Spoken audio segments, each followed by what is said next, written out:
ولا تجعلوا مع الله إلها آخر إني لكم منه نذير مبين كذلك ما أتى الذين من قبلهم من رسول إلا قالوا ساحر أو مجنون أتواصوا به بل هم قوم طاغون فتول عنهم فما أنت بملوم وذكر فإن الذكرى تنفع المؤمنين.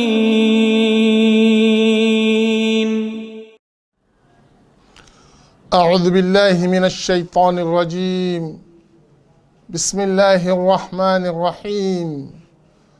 الحمد لله رب العالمين والعاقبة للمتقين ولا عدوان إلا على الظالمين والصلاة والسلام على خير البرية سيدنا وحبيبنا وقدوتنا محمد صلى الله عليه وعلى آله وصحابته ومن اهتدى بهديه إلى يوم الدين. أما بعد. Louange et gloire à Allah, le clément, le miséricordieux, le tout miséricordieux, le très miséricordieux. Que la paix, le salut et la bénédiction d'Allah soient sur le sceau de tous les prophètes, le prophète Muhammad sallallahu alayhi wa sallam, sur sa famille, sur ses compagnons et sur tous ceux qui suivent et suivront ses enseignements jusqu'au jour du jugement dernier. Chers fidèles de la Sunna TV, chers téléspectateurs, nous vous adressons la salutation de l'islam, la salutation du paradis en vous disant Assalamu alaikum wa rahmatullahi wa barakatuh. Qu'Allah vous accorde sa bénédiction, qu'il fasse de nous des musulmans qui vont respecter les enseignements d'Allah et celui du prophète Muhammad sallallahu alayhi wa sallam, qui nous compte parmi ceux-là, quand ils entendent la parole d'Allah, ils se précipitent pour les mettre en application. Qu'Allah exauce nos invocations. Chers téléspectateurs, voilà le mois qui précède le mois de Ramadan qui s'annonce ou bien qui commence déjà. Ce mois est connu sous le nom de Sha'ban. C'est le mois avant le mois de Ramadan. Il est important à tout musulman de connaître les mérites de ce mois et quelles sont les œuvres recommandées pendant ce mois. Mais il faut d'abord savoir que la religion de l'islam, telle qu'Allah subhanahu wa ta'ala nous l'a informé à la fin de sourate Zilzal, où Allah dit وَمَنْ يَعْمَلْ مِثْقَالَ ذَرَّةٍ خَيْرًا يَرَهُ وَمَنْ يَعْمَلْ مِثْقَالَ ذَرَّةٍ شَرًّا يَرَهُ. Quiconque fait une œuvre, ne serait-ce que la valeur d'un atome, si c'est bien, il verra les récompenses auprès d'Allah.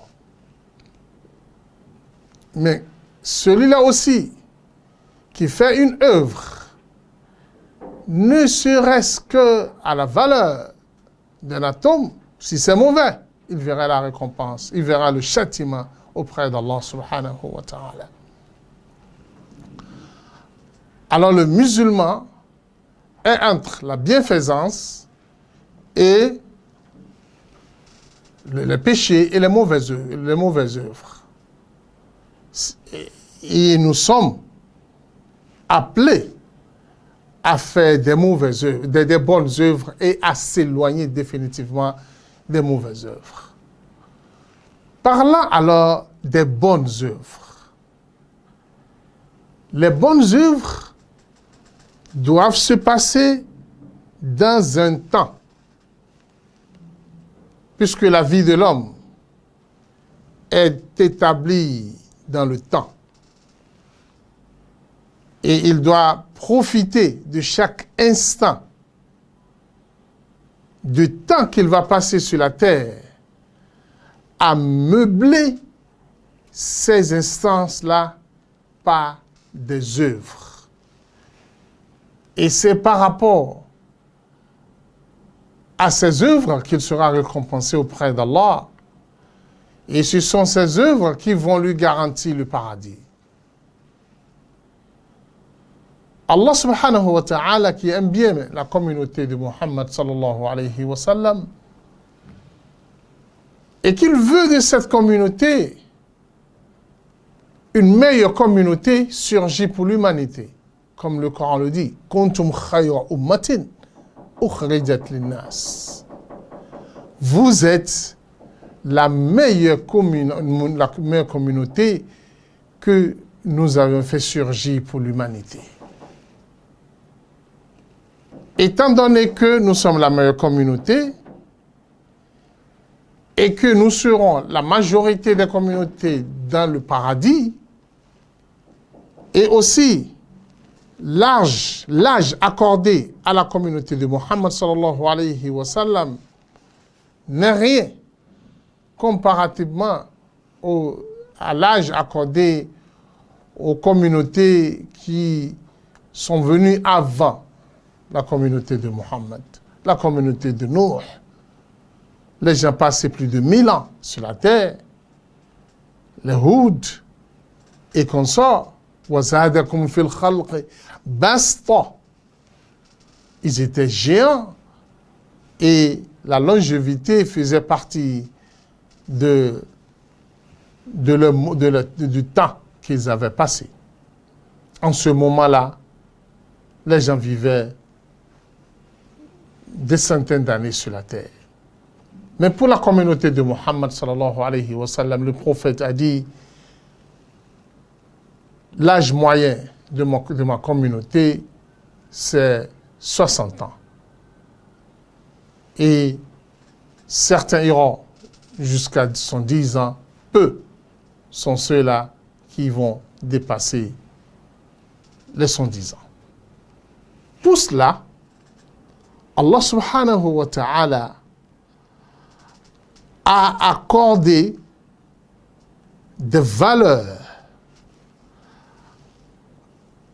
à des mois et des jours pendant l'année pour permettre à chaque musulman de meubler ces jours et ces mois par des œuvres qui vont lui permettre d'obtenir des grandes places auprès d'Allah subhanahu wa ta'ala et de devenir des serviteurs honorés, élevés à de grands degrés auprès d'Allah subhanahu wa ta'ala.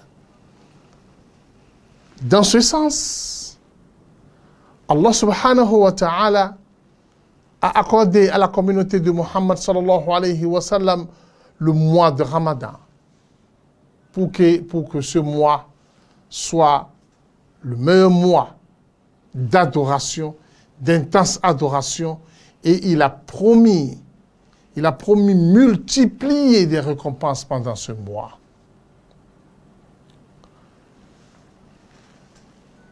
Et pendant ce mois, beaucoup seront libérés de l'enfer. Un jour, une nuit, dans ce mois, dépasse 83 ans de vie. Ce qui veut dire que nous, la communauté de Muhammad sallallahu alayhi wa sallam, nous avions un grand mois dans l'année qui constitue le mois de récolte pour nous.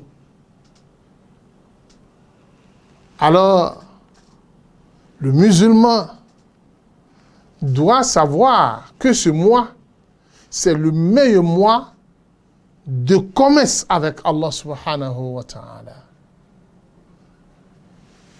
Et quand comme nous le savions très bien, quand il y a une période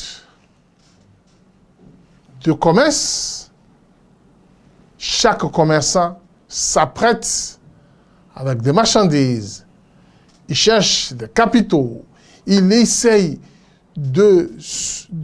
d'apprêter le nécessaire pour entrer dans ce mois.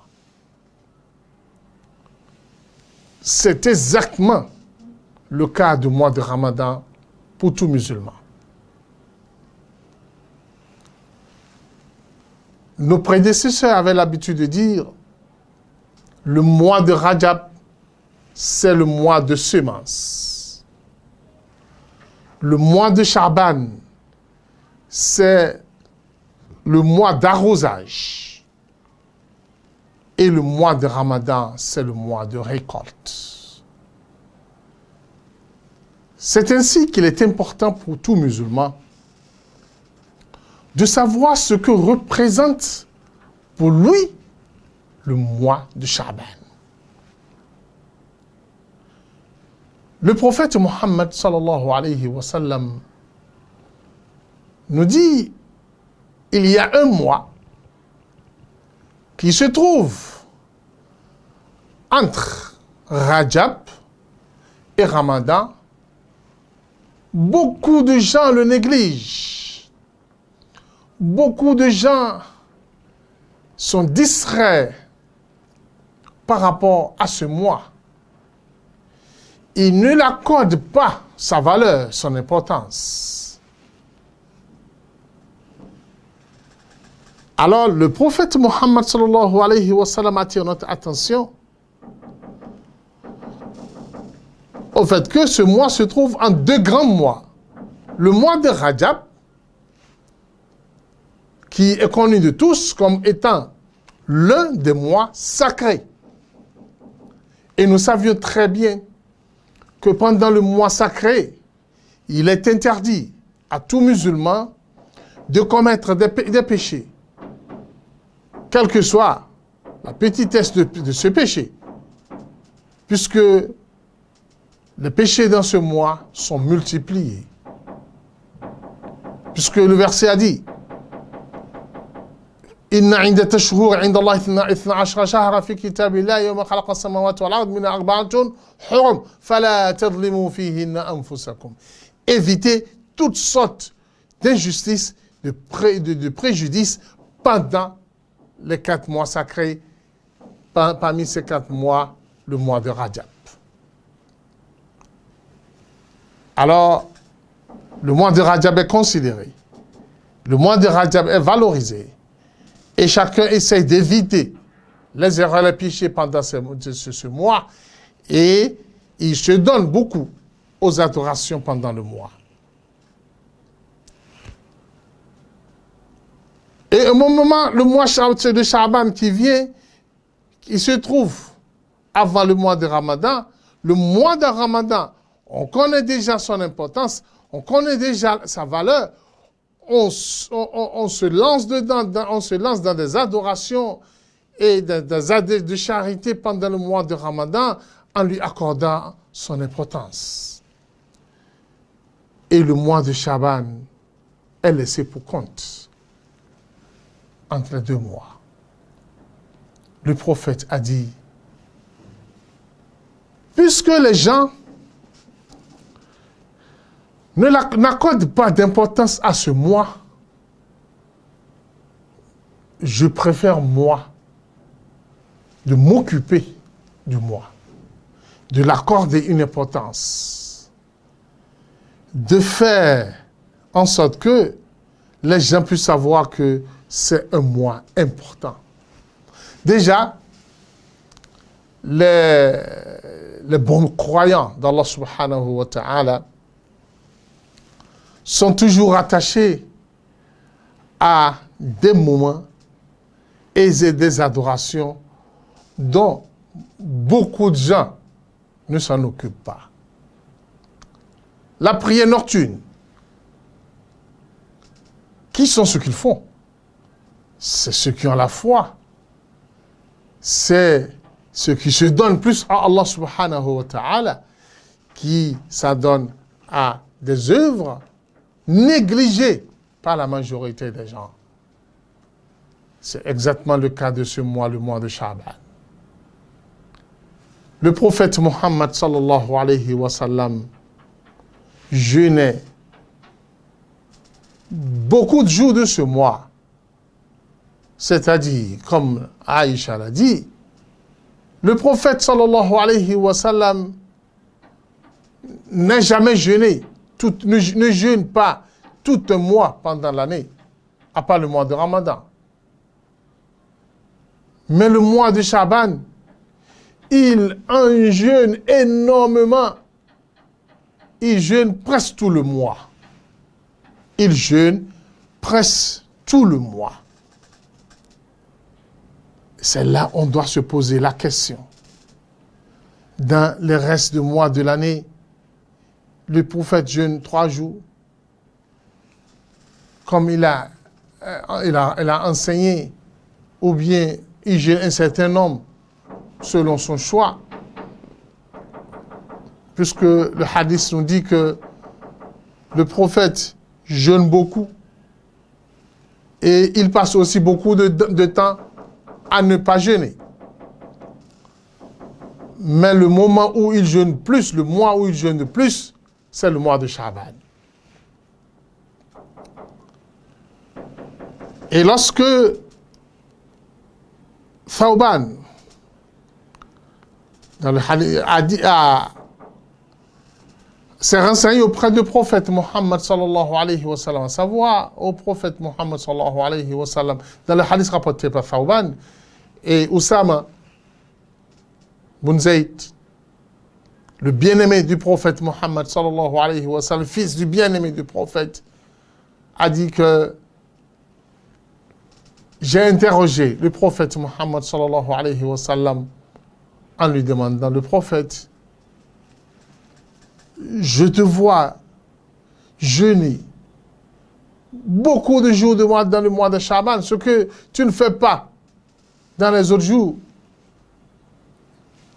Dis-moi pourquoi. Pourrais-je savoir la raison? La réponse du prophète Muhammad sallallahu alayhi wa sallam est ceci. C'est le mois dans lequel on présente les œuvres des serviteurs d'Allah subhanahu wa ta'ala à Allah. Et j'aimerais que mes œuvres soient présentées à Allah en étant dans le jeûne. C'est pourquoi je jeûne abondamment ce mois. Nous allons essayer de tirer quelques leçons de ces deux hadiths. Le premier hadith, le prophète jeûne beaucoup pendant le mois de Sha'ban. Le deuxième hadith, le prophète jeûne beaucoup dans le mois de Ramadan, dans le mois de Sha'ban, parce qu'on présente les œuvres des serviteurs d'Allah à Allah. Bien que beaucoup de hadiths nous ont expliqué que chaque jour, les anges présentent à Allah subhanahu wa ta'ala les œuvres de la journée à Allah pendant la prière de Asr et les œuvres de la nuit pendant la prière de Subh, puisque il y a des anges qui se substituent sur nous dans la journée et pendant la nuit. Les œuvres de la semaine, le bilan de nos œuvres de la semaine se présente à Allah subhanahu wa ta'ala tous les jeudis. Chaque jeudi, on présente à Allah subhanahu wa ta'ala nos œuvres de la semaine. Maintenant, les œuvres d'un an, le bilan d'un an, se présente à Allah subhanahu wa ta'ala pendant le mois de Sha'ban. Le prophète dit, alors j'aimerais. Il jeûne le jeudi parce que son œuvre sera présentée. Il veut que son œuvre soit présentée en étant en jeûne. Et pendant l'année aussi, les œuvres se présentent à Allah subhanahu wa ta'ala pendant le mois de Sha'ban. Le prophète aime que ces œuvres soient présentées en étant aussi en jeûne. Si nous revenons maintenant à l'acte de jeûner beaucoup de jours dans le mois de Ramadan, on se demande pourquoi spécifiquement le mois de Ramadan? Pourquoi pas dans les autres mois? Pourquoi spécifiquement dans le mois de Sha'ban? Pourquoi pas dans les autres mois? La réponse est claire. Il a dit, le mois négligé par les gens, ceux qui le négligent n'ont pas bien réfléchi, n'ont pas pensé au mois Ramadan qui les attend. Et ils ont oublié que l'être humain, pour toute chose que l'homme doit faire dans la vie, il a besoin de préparation. L'homme doit se préparer pour tout ce qu'il envisage à faire. C'est ça la nature de la vie. C'est ça le principe de base de la vie de l'être humain. Si vous vous lancez dans quelque chose sans être préparé pour cette chose, vous risquez de ne pas perfectionner la chose à l'entame de la chose. Vous risquez de prendre beaucoup de temps pour s'habituer au principe. Vous risquez de vous trouver peut-être des fois à la fin, avant que vous ne ressentez la substance de ce que vous êtes en train de faire. Mais pour celui qui veut, dès le début, exceller dans la chose, il a besoin de se préparer en avance pour entamer la chose, en étant déjà prêt, en ayant déjà pris, en ayant déjà le nécessaire avec lui. Il va rentrer dans l'œuvre comme si il est un habitué de la chose. Si c'est ça, le principe de l'être humain, dans toutes ses activités, dans tout ce qu'il veut faire, il est nécessaire de faire la même chose pour le mois de Ramadan. Pourquoi? Vu son importance, vu que la vie de l'homme tout entier se prépare pendant le mois de Ramadan. Une année après Ramadan, tout se prépare dans le mois de Ramadan. Alors dans ce sens, le musulman est appelé à ne perdre ne serait-ce qu'une seconde dans le mois de Ramadan sans l'utiliser dans de bonnes œuvres. Parce que les œuvres sont doubliées et multipliées pendant le mois de Ramadan. Alors le mois de Sha'ban est le mois de préparation du mois de Ramadan. Quelles sont les grandes œuvres que nous accomplissons pendant le mois de Ramadan? À la tête de toutes ces œuvres, nous avions le jeûne.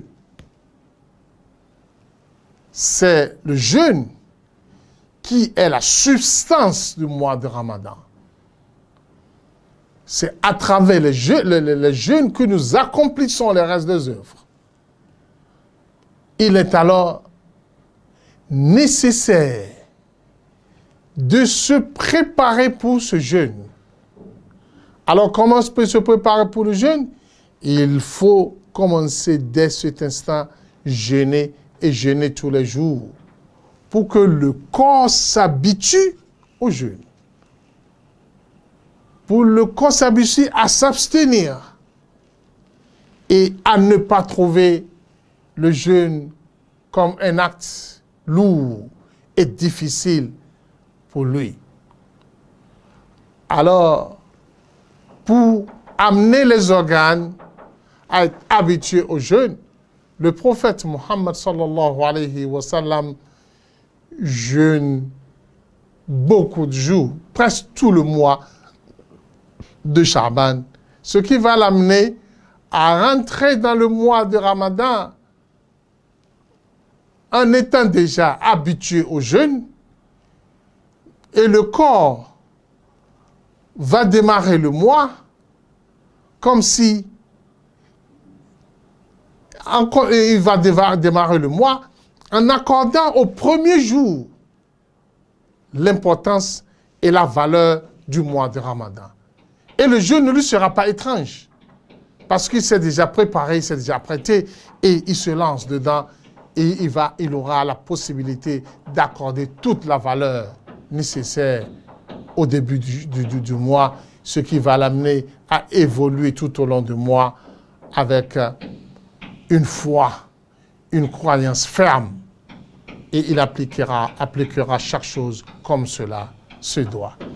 Alors, la première préparation des musulmans pour le mois de Ramadan s'effectue dans le mois de Sha'ban, et cela doit l'amener à consacrer la majorité de ses jours dans le jeûne, du début du mois jusqu'à la fin du mois de Sha'ban, à part les 2 jours qui précèdent le mois de Ramadan. Ce sont ces 2 jours seulement qui sont interdits de jeûner, mais tous les autres jours sont permis aux musulmans de jeûner. Et le hadith qui nous parle de ne pas jeûner après mi-Sha'ban, c'est un hadith apolémique. Et l'authenticité de ce hadith n'est pas approuvée, ce qui justifie qu'on ne peut pas prendre cette information-là en compte. Nous vous reviendrons après la pause pour poursuivre nos détails et nos explications sur les mérites du mois de Sha'ban. Assalamu alaikum warahmatullahi wabarakatuh. Ìkànnì tẹ́ ń wò yìí náà ní ìkànnì Sunna TV. Níbi tí àwọn onímọ̀ ti ń tẹ ìmọ́lẹ̀ sórí ẹ̀sìn Islam látọ̀rí Sunna TV. Ìmọ́lẹ̀ nínú Sunna Nabi Muhammad sallallahu alayhi wa sallam. Ní gbogbo ìgbà ní kẹ́ ẹ máa wò wá tí ẹ sì máa rí ẹ̀kọ́ ẹ̀sìn kọ́ lórí ìkànnì yìí náà ni o. Òun ló múlẹ̀ rẹ̀kẹ̀tẹ̀ yàtọ̀ yìí. Gbogbo mùsùlùmí lọ́kùnrin àti lóbìnrin, ẹ jẹ́ ká máa wo Sunna TV.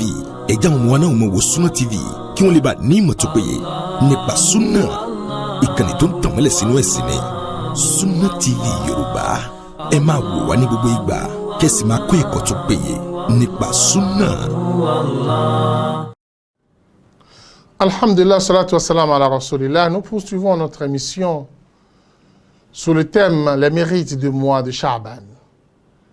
Comme nous l'avions dit avant la pause, que le musulman doit consacrer une grande partie du mois de Sha'ban pour jeûner, pour pouvoir apprêter ses organes, son corps à cette adoration qui est constituée comme étant la substance du mois de Ramadan.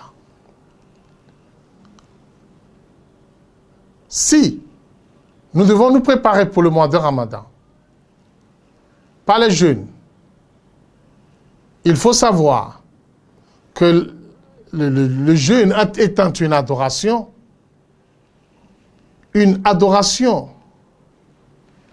est appelée, et une adoration doit être couverte de quoi? De la foi, de la croyance, de la piété.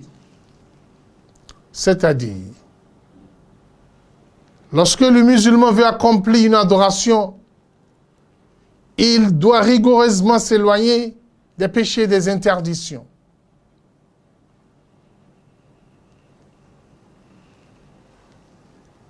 Comment s'éloigner des péchés et des interdictions? C'est-à-dire, il faut se repentir. La repentance, c'est elle qui permet aux musulmans d'être éloigné des interdictions et des péchés. Parce que vous ne pouvez pas rentrer dans une adoration si importante au moment où vous continuez à pécher, à commettre des interdictions. On ne peut pas mélanger le bien et le mal à la fois.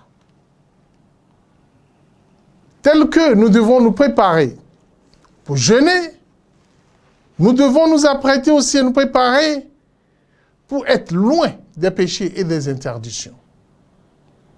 Alors dans ce cas, le mois de Chaban a pour première mission, à part le jeûne, la repentance. La repentance. C'est-à-dire, le musulman, pendant ce mois de Ramadan, pendant ce mois de Chaban, doit annoncer son abstinence de toutes sortes de péchés. Quelle que soit la petitesse du péché. Les grands péchés, n'en parlons pas. Même les petits péchés, oui, on doit s'en débarrasser. Et on annonce son repenti de tous les grands péchés. De manière à ce que le cœur soit préparé pour l'adoration. Et pour que le cœur ait déjà un sentiment de haine contre tout ce qui est péché. Et le musulman doit, dans ce mois, détester les grands et les petits péchés et s'apprête pour pouvoir rentrer dans des grandes adorations dont il n'est pas permis de perdre une seconde. Alors que si vous étiez habitué au péché, il vous serait difficile de rentrer dans le mois de Ramadan sans ayant les conséquences de ces péchés avec vous. Parce que si c'est à 2 jours, à 3 jours de Ramadan que vous voulez vous annoncer que vous n'allez pas commettre le péché, ou bien vous voulez laisser le péché avant de rentrer dans le mois de Ramadan, ça vous sera vraiment difficile. Oui. Parce que le péché laisse toujours des traces, laisse toujours des conséquences.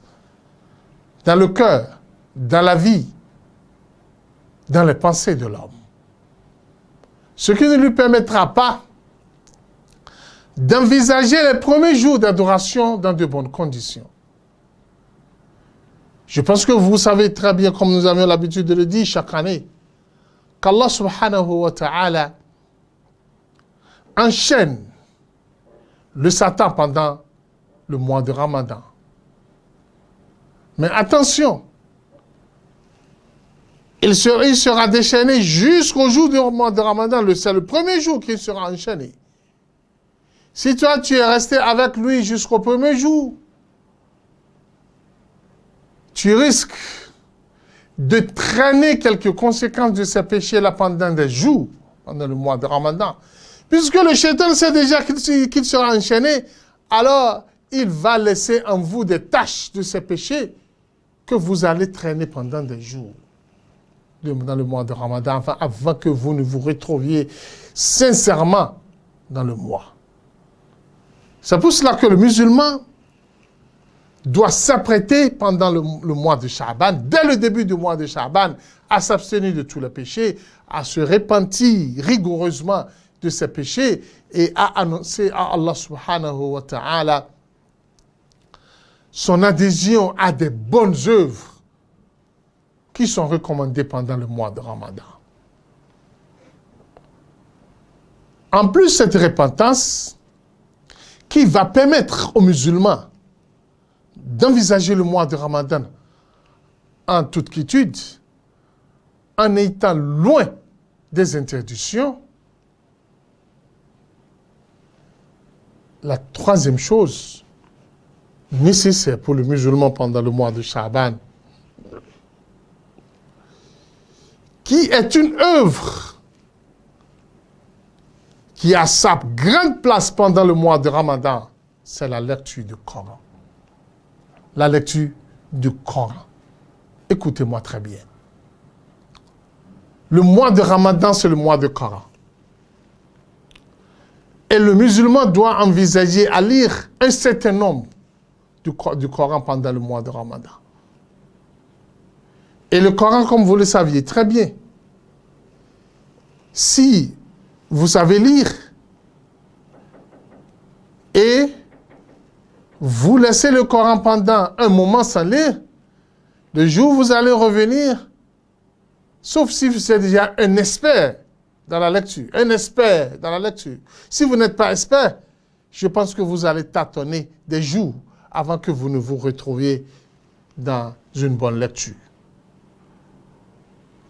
Et comme le mois de Ramadan, vous devrez lire un certain nombre, vous devrez dès maintenant vous préparer à la lecture et corriger les lacunes que vous avez l'habitude d'avoir dans la lecture, ce qui va vous permettre de lire un certain nombre de Corans pendant le mois de Ramadan. C'est pour cela que nos devanciers appelaient le mois de Shaban le mois des lecteurs du Coran. Shahr al-Qur'an, le mois des lecteurs du Coran. Puisque chaque lecteur doit réviser le Coran pendant le mois de Ramadan. S'il est imam dans une mosquée, il va diriger les prières de Tarawih. S'il a mémorisé le Coran, il est appelé à réviser ce qu'il avait mémorisé. S'il n'a pas mémorisé, il doit réviser la lecture pour avoir une bonne lecture pendant le mois de Ramadan, ce qui va lui permettre d'accroître le nombre du Coran qu'il va lire pendant le mois de Ramadan. Parmi les œuvres qui sont aussi recommandées pendant le mois de Ramadan, c'est les aumônes. Les aumônes. L'homme aime beaucoup de l'argent. L'homme n'a pas souvent la facilité de sortir l'argent si ce n'est pas qu'il a la crainte d'Allah subhanahu wa ta'ala.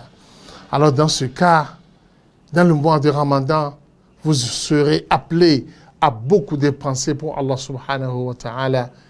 Il est aussi important de commencer dans le mois de Shaban à dépenser pour que vous puissiez vous habituer aux aumônes lorsque le mois de Ramadan va commencer. Le mois de Shaban a de l'autre côté aussi une autre particularité, une valeur précieuse qu'Allah subhanahu wa ta'ala a accordée à ce mois. Quelle est cette valeur? Le mi-Shaban, la nuit du mi-Shaban, c'est-à-dire la nuit du 15e jour du Shaban, est la nuit dans laquelle on présente l'œuvre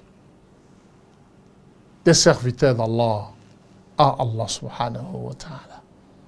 Comme cela est bel et bien cité dans le hadith du prophète Muhammad sallallahu alayhi wa sallam qui nous renseigne sur l'importance de cette nuit.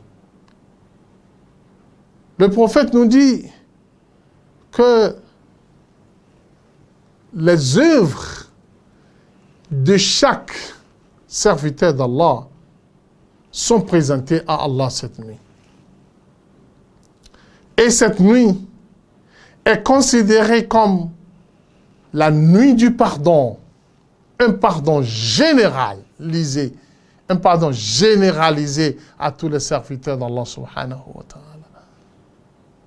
Où Allah dira à ces anges qui vont présenter l'œuvre des serviteurs d'Allah à Allah, Allah va regarder ses œuvres. Il dit, j'accorde mon pardon à tous les croyants, à condition que deux personnes seront exemptées. Deux catégories de personnes seront exemptées. Mon frère, si tu as un caractère de ces deux caractères que nous allons citer, de ces deux catégories, il est temps que tu t'en débarrasses.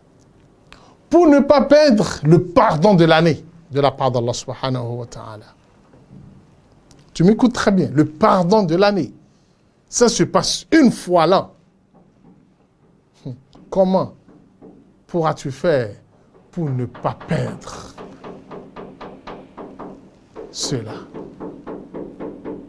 Le prophète Mohammed sallallahu alayhi wa sallam dit, Allah va dire, j'accorde mon pardon à tous mes serviteurs, sauf deux catégories de personnes.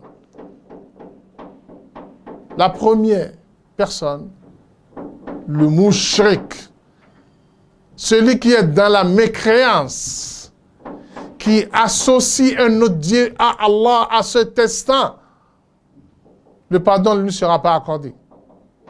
Mon frère, nous sommes dans le mois de Shaban. Tous ces trucs qu'on t'a donnés, auxquels on t'a dit de mettre l'huile rouge, d'accrocher quelque part, d'en faire ceci, d'en faire cela, et qu'on te considère comme étant aussi un Dieu qui a une puissance, qui a une force d'agir. Attention, ce n'est pas le moment. Il n'y a même pas un moment pour ça, mais l'interdiction est encore très forte pendant le mois de Shaban. Puisque cela t'empêchera d'obtenir le pardon généralisé d'Allah, le pardon unique de l'année. Le deuxième caractère de la deuxième catégorie, c'est quoi? C'est la rancune. La rancune, la haine. Un musulman qui porte la rancune contre son frère musulman, ou qui porte la haine contre son frère musulman, qui maintient la discorde, qui n'est pas prêt à pardonner son frère. Son frère le tend la main de pardon, mais il rejette cette main. Il dit, je ne suis pas prêt à te pardonner. Allah dit, je te pardonne si tu le pardonnes. Tu ne le pardonnes pas, moi aussi je ne te pardonne pas. Alors, à cause d'un oui ou d'un non, vous perdez le pardon annuel d'Allah subhanahu wa ta'ala. Alors, chers frères et sœurs musulmans, pendant ce mois, il faut qu'on se pardonne. On ne rentre pas dans le mois de Ramadan en ayant la rancune dans le cœur. Vous ne serez pas pardonné par Allah. Allah qui a décidé de vous pardonner avant de rentrer dans le mois de Ramadan, c'est pour que vous rentrez dans le mois étant purifié, étant accepté, accueilli par Allah subhanahu wa ta'ala. Et si vous restez rancunier, vous aimez le discorde, vous n'aurez pas le pardon d'Allah pendant ce mois. Nous attirons l'attention de nos frères qu'on n'a pas de hadith spécifique sur le fait de se lever la nuit du 15e pour faire un certain nombre de prières en groupe, individuellement. On n'a pas de preuve, puisque l'adoration en islam est rattachée à une preuve. Si quelqu'un a une preuve authentique, nous avions des hadiths qui sont des hadiths faibles, dont la chaîne de transmission n'est pas solide, n'est pas authentique. Alors on ne peut pas adorer Allah en se basant sur des preuves faibles qui ne sont pas soutenues.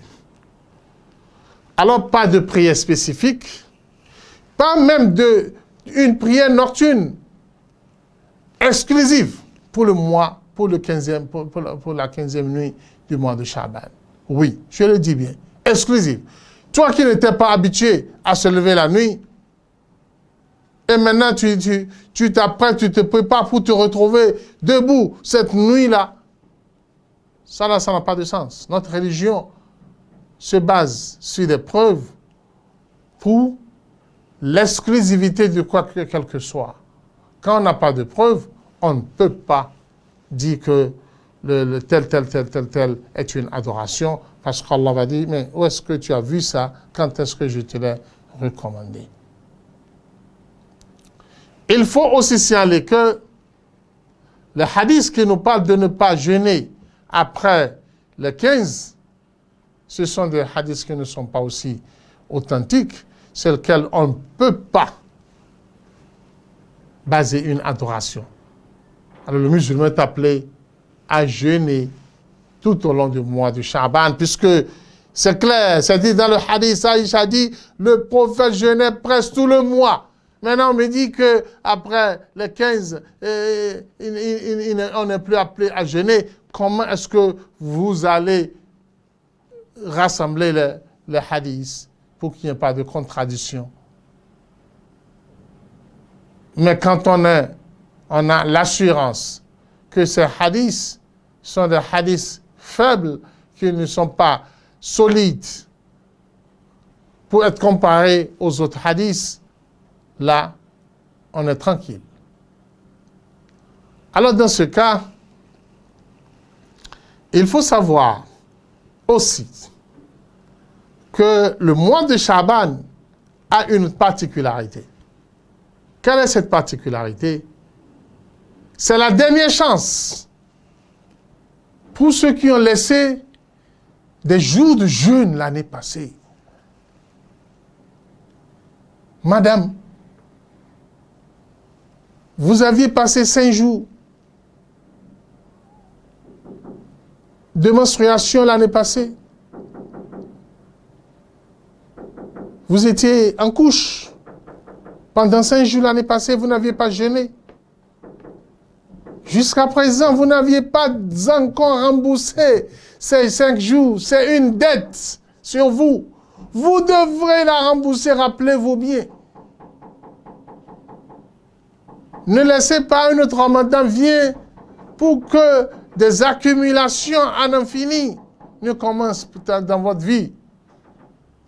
Parce que si le Ramadan prochain commence, alors que vous avez des dettes de l'année passée et vous n'avez pas encore remboursé, ce serait un autre danger pour vous. Aïcha radiallahu ta'ala anha, l'épouse préférée du prophète Muhammad sallallahu alayhi wa sallam, nous renseigne. Aïcha dit, durant toute l'année, je reste au service du prophète Muhammad sallallahu alayhi wa sallam. Je n'aime jamais que le prophète venait vers moi et ne me trouve pas disponible pour le servir parce que je jeûne. Ce qui ne me permet pas de rembourser mes jours de jeûne au cours de l'année.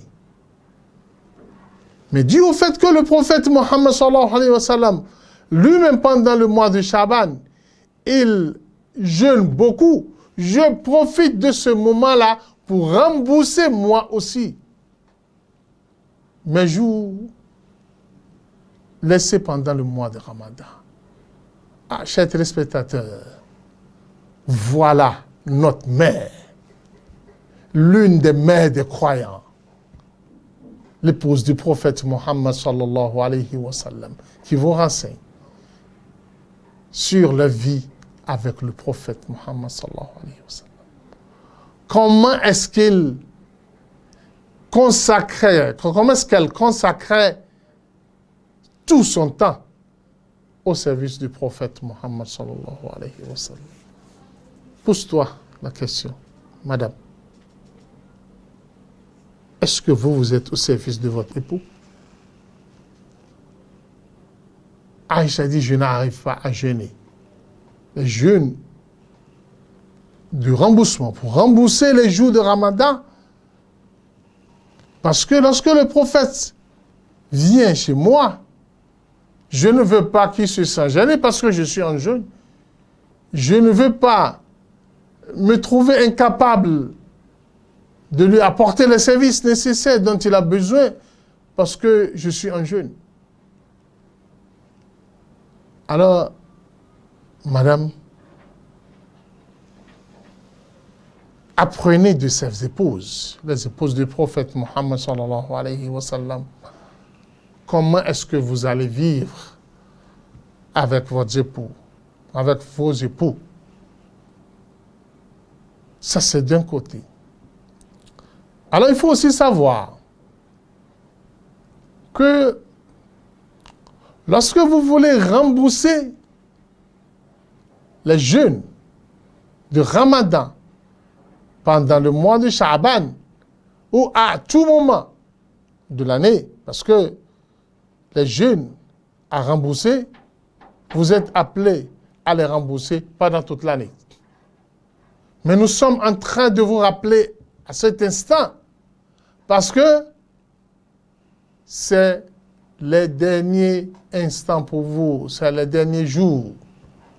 Si vous perdez le mois de Sha'ban, vous n'avez plus la chance, parce que c'est un autre Ramadan qui commence et vous êtes encore appelés à laisser certains jours pendant le mois de Ramadan prochain. Vous devrez formuler l'intention de vouloir jeûner le lendemain, quand il s'agit du remboursement des jeûnes du Ramadan. Parce que les conditions de jeûne du Ramadan doivent être respectées dans le jeûne du remboursement aussi. Puisque c'est le même jeûne. Il est exigé que vous formulez l'intention la nuit avant de dormir. Que demain je veux jeûner. On ne prend pas le jeûne du mois de Ramadan, même en voulant rembourser, ou en vol, comme ça, le lendemain vous êtes réveillé et après la prière de Soubh, vous décidez de jeûner. Ah non, ce n'est pas comme ça se passe. C'est la nuit, vous devrez vous calculer vos programmes demain et prendre la décision de vouloir rembourser les jeûnes que vous avez laissés l'année passée. Ça, c'est une condition nécessaire que vous devrez connaître. Et le musulman, comme je l'ai dit, doit accorder une valeur à ce mois de Sha'ban, doit s'apprêter rigoureusement pour le mois de Ramadan et savoir que le mois de Ramadan, c'est le grand mois de l'année. C'est le mois de récolte. C'est le mois de bénéfice. Par conséquent, tout ce que nous devrons faire pendant ce mois, nous devons l'apprêter pendant le mois de Sha'ban. Le vrai croyant est très content pendant le mois de Ramadan, quand il se pendant le mois de Sha'ban, lorsqu'il se rappelle du mois de Ramadan. Mais les pervers,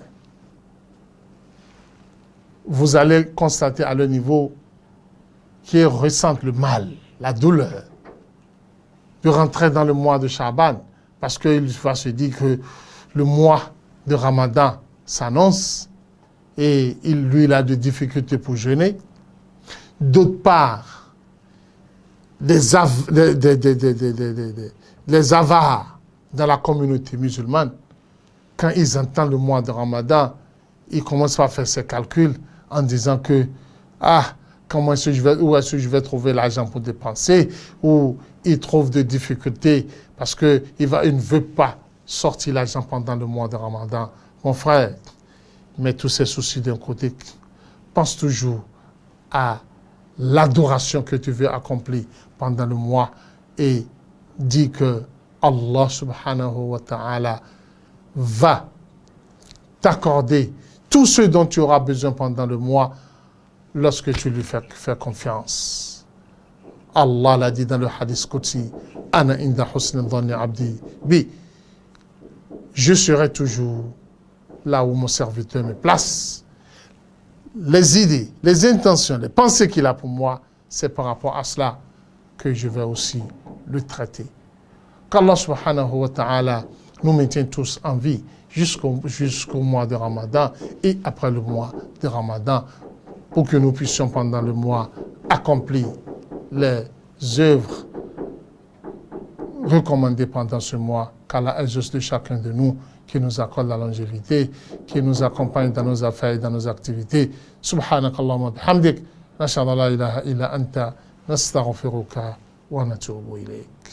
Allahu akbar, Allahu akbar, Allahu akbar. La ilaha illa Allah, Allahu akbar, Allahu akbar. Walillah